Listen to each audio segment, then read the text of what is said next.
Pemirsa, banjir rob cukup tinggi pagi tadi merendam ruas Jalan Lodan Raya, Ancol, Pademangan, Jakarta Utara. Tepatnya di depan akses masuk Pelabuhan Sunda Kelapa, belasan sepeda motor mogok.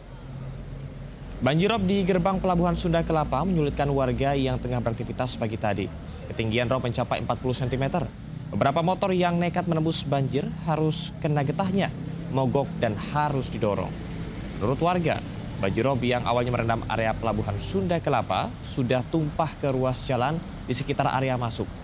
Air mengalir dari celah-celah tanggul yang berada di dalam Pelabuhan Sunda Kelapa.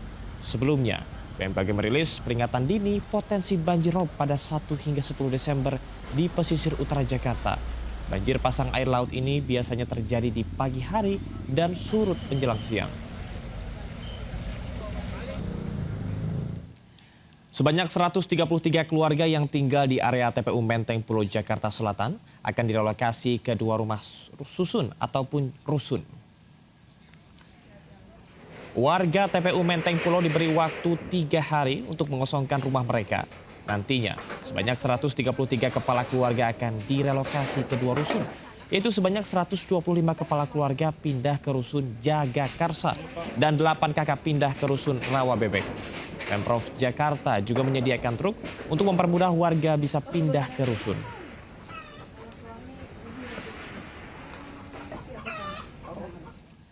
Pemirsa, hari ini batas terakhir warga TPU Menteng Pulo untuk mengosongkan rumah mereka dan pindah ke rusun. Ada rekan Naura Syafikah di TPU Menteng Pulo. Naura, saat ini sedang hujan di lokasi, lantas bagaimanakah proses perpindahan warga di sana?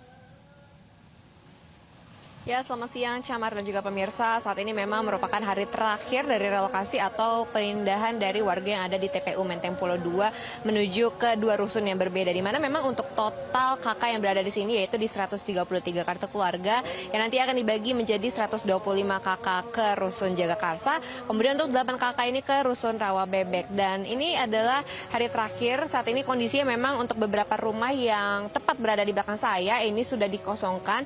Dan memang sayang sekali Camar dan juga pemirsa, kami tidak bisa mengajak pemirsa dan juga Camar untuk melihat secara lebih dalam lagi karena memang saat ini kondisi sedang hujan dan untuk saat ini beberapa barang pun juga sudah dikeluarkan dari rumah-rumah yang ada di sini dan nantinya siap untuk diangkut ke truk yang sudah disediakan oleh Pemprov DKI Jakarta.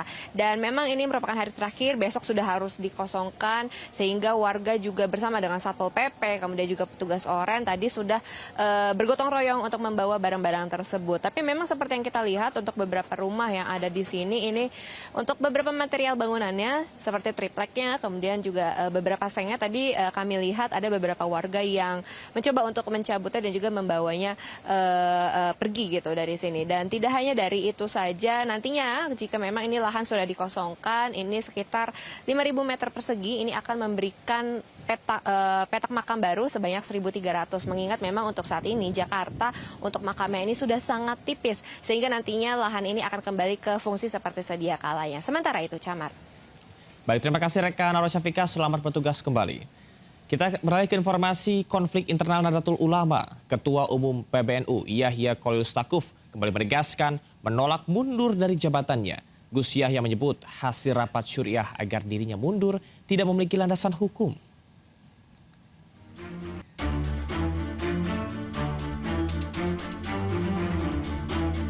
Ketua Umum PBNU Yahya Khalil Stakuf kembali mengeluarkan pernyataan tegas menanggapi desakan mundur dari jabatannya.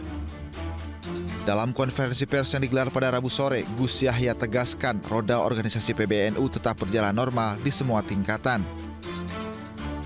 Gus Yahya menilai langkah yang ditempuh jajaran Suriah PBNU Miftahul Akhyar sebagai tindakan sepihak yang tidak melalui mekanisme musyawarah yang semestinya. Gus Yahya juga menggarisbawahi kembali legitimasi posisinya sebagai Ketua Umum PBNU sesuai dengan mandataris muktamar. Menurut Yahya, hasil rapat Suriah terkait posisinya tidak memiliki landasan hukum. Tim Liputan iNews melaporkan. Jangan tertipu dengan tampilan cantik. Di Surabaya, Jawa Timur, komplotan pencuri melakukan aksinya menggunakan wanita cantik sebagai pengalih. Sementara di Jombang, bocah berusia 11 tahun nekat mencuri motor dan terekam CCTV hingga diamankan oleh warga. Wanita berinisial DN tak berkutik saat diperiksa petugas di Polres Surabaya, Jawa Timur. Sebelumnya, ia bersama kekasihnya mencuri sepeda motor di kawasan Tegal Sari. Berkeliling mencari sasaran motor yang parkir di minimarket yang tidak dikunci stang. Naas aksi mereka dipergoki warga. DN akhirnya ditangkap sementara kekasihnya kabur dengan sepeda motor. Namun pada akhirnya, sang pacar tabrakan hingga tak sadarkan diri. Selain DN, polisi juga menangkap 43 pelaku curanmor lainnya. DN dan para pelaku curanmor ini kini harus mendekam di sel tahanan polisi dan dijerat pasal tentang pencurian dengan kekerasan dengan ancaman hukuman 9 tahun penjara. Dari Surabaya, Jawa Timur, Nur Syafei News melaporkan.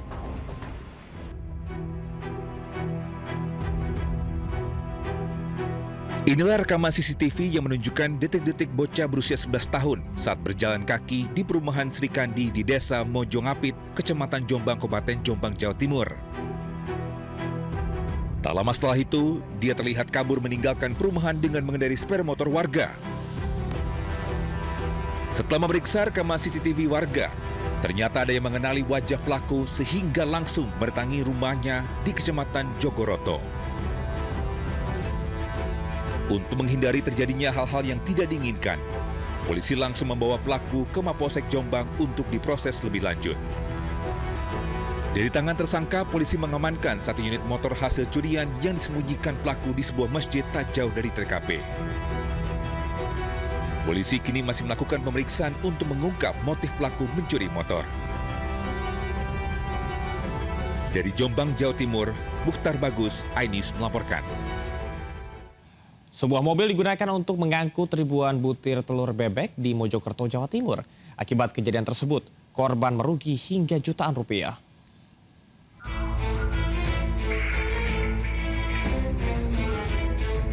Pencurian ribuan butir telur milik pedagang dengan menggunakan mobil di Kecamatan Mojosari, Kabupaten Mojokerto terekam CCTV. Dengan cepat, 2 pelaku mengambil ribuan telur yang disimpan di samping rumah korban, memasukkannya ke dalam mobil, kemudian melarikan diri. Pencurian 2.400 butir telur bebek senilai jutaan rupiah ini terjadi pada dini hari. Nas, korban baru menyadari pencurian saat hendak beraktivitas pada pagi hari. Korban memilih tidak melapor ke polisi dan mengunggah rekaman CCTV ke media sosial agar warga bisa lebih waspada terhadap modus pencurian serupa. Dari Mojokerto, Jawa Timur, Solahuddin, iNews melaporkan. Menolak rumah yang sudah ditinggali belasan tahun dibongkar, warga bentrok dengan sekelompok pria di Bandung, Jawa Barat. Bentrokan pun pecah hingga terjadi saling lempar batu dan kayu antara kedua belah pihak.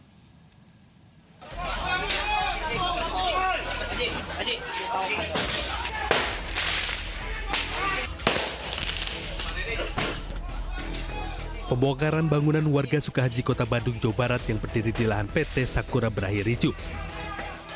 Aksi saling lempar batu tak terhindarkan saat masa dari PT Sakura berusaha membongkar rumah warga dengan menggunakan 3 alat berat. Selain lemparan batu dan petasan, masa juga saling serang menggunakan balok kayu. Polisi langsung bergerak cepat ke lokasi kejadian dan membubarkan massa yang terlibat kericuhan. Polisi juga membuka blokir jalan yang sebelumnya dilakukan oleh massa. Selain itu, polisi juga memadamkan api dari bekas kericuhan yang terjadi. Meski kedua belah pihak telah membubarkan diri, pihaknya menyiagakan pasukan di lokasi mencegah hal serupa terjadi. Akibat peristiwa ini, beberapa orang dari kedua kelompok mengalami luka-luka karena lemparan batu. Selain itu, jalanan di kawasan ini juga sempat alami kemacetan. Dari Bandung, Jawa Barat, Jupita Meilana, iNews melaporkan. Kebakaran kembali melanda pemukiman di Jakarta. Informasi selengkapnya tetaplah di seputar iNews Siang.